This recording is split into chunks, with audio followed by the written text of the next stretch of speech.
Good evening. Good evening. Good evening. Thank you. Thank you. Good evening. So, thank you. Good evening. So, Congressman John Lewis, before his passing, wrote, "Democracy is not a state, it is an act."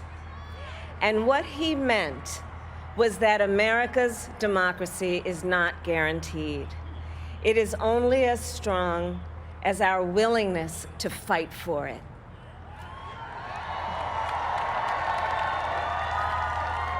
To guard it and never take it for granted. And protecting our democracy takes struggle, it takes sacrifice, but there is joy in it, and there is progress, because we, the people, have the power to build a better future.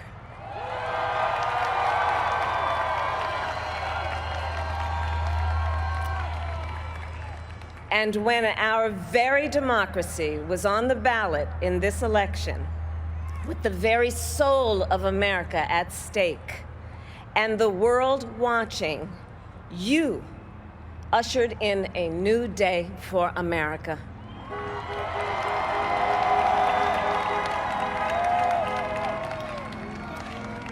To our campaign staff and volunteers, this extraordinary team, thank you for bringing more people than ever before into the democratic process.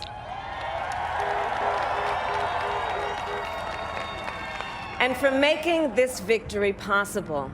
To the poll workers and election officials across our country who have worked tirelessly to make sure every vote is counted, our nation owes you a debt of gratitude.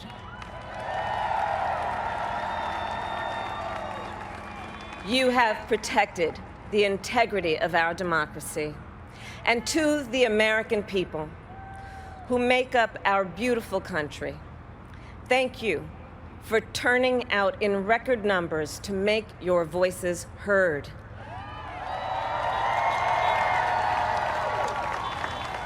And I know times have been challenging, especially the last several months.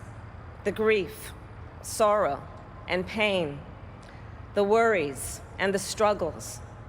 But we have also witnessed your courage, your resilience, and the generosity of your spirit. For 4 years, you marched and organized for equality and justice, for our lives and for our planet. And then you voted.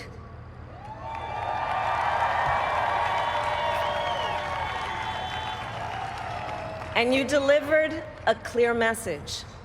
You chose hope and unity, decency, science, and yes, truth.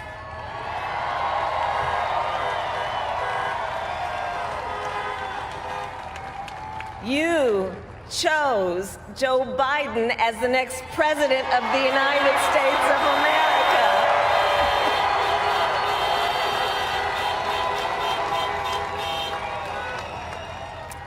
And Joe is a healer, a uniter, a tested and steady hand, a person whose own experience of loss gives him a sense of purpose that will help us as a nation reclaim our own sense of purpose. And a man with a big heart who loves with abandon. It's his love for Jill, who will be an incredible First Lady.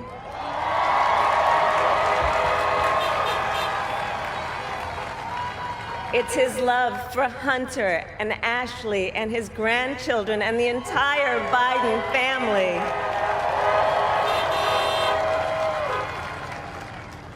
And while I first knew Joe as vice president, I really got to know him as the father who loved Bo, my dear friend who we remember here today. and to my husband, Doug,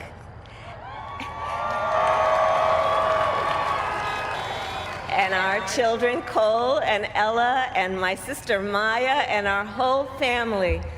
I love you all more than I can ever express.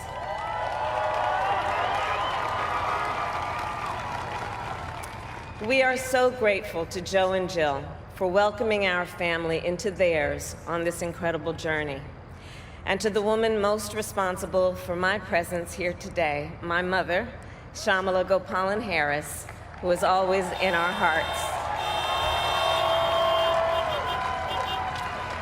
When she came here from India at the age of 19, she maybe didn't quite imagine this moment, but she believed so deeply in an America where a moment like this is possible. And so I am thinking about her and about the generations of women, Black women,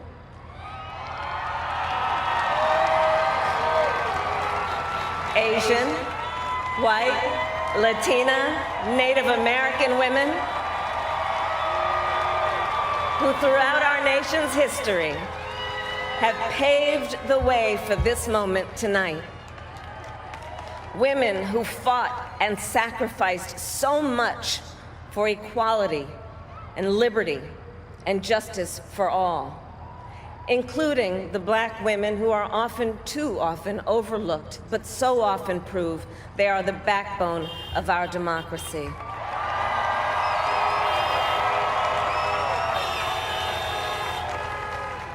All the women who have worked to secure and protect the right to vote for over a century, 100 years ago with the 19th Amendment, 55 years ago with the Voting Rights Act, and now in 2020 with a new generation of women in our country who cast their ballots and continued the fight for their fundamental right to vote and be heard.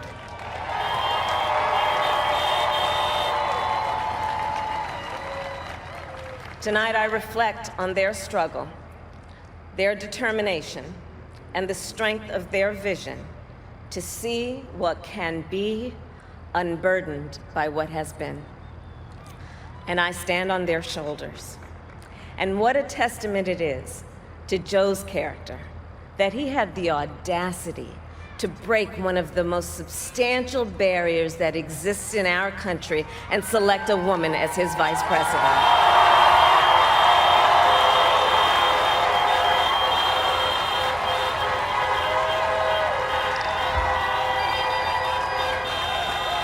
But while I may be the first woman in this office, I will not be the last.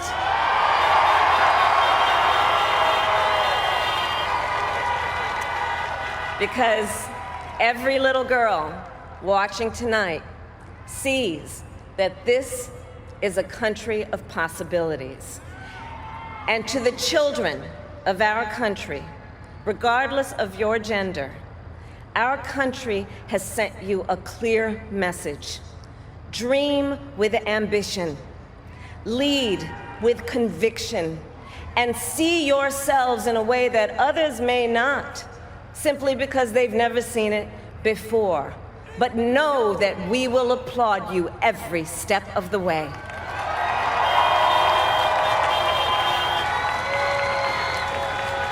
And to the American people, no matter who you voted for, I will strive to be a vice president, like Joe was to President Obama, loyal, honest, and prepared, waking up every day thinking of you and your family. Because now is when the real work begins, the hard work, the necessary work, the good work, the essential work to save lives and beat this epidemic, to rebuild our economy so it works for working people, to root out systemic racism in our justice system and society, to combat the climate crisis, to unite our country and heal the soul of our nation.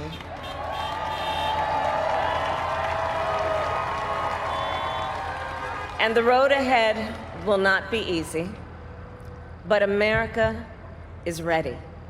And so are Joe and I.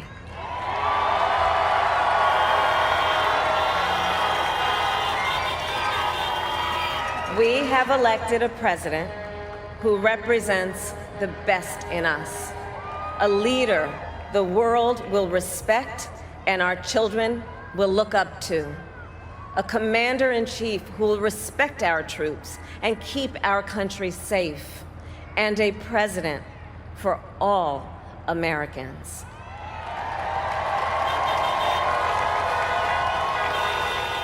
And it is now my great honor to introduce the President-elect of the United States of America, Joe Biden.